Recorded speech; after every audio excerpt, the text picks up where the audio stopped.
Ryobi table saw stalled and stopped working after cutting some thick lumber.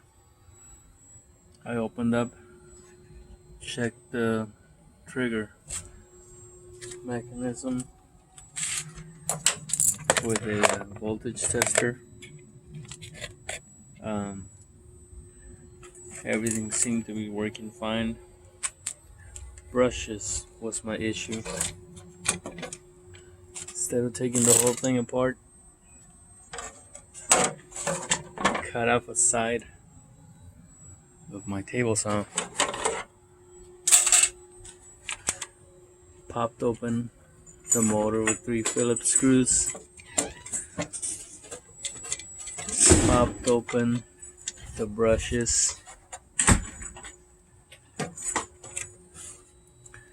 and brushes were getting stuck because it overheated.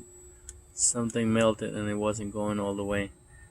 So I scraped the plastic, sanded the carbons, make them fictional again, slid everything right back in, popped it together, got it to work. That was it. Brushes and the system.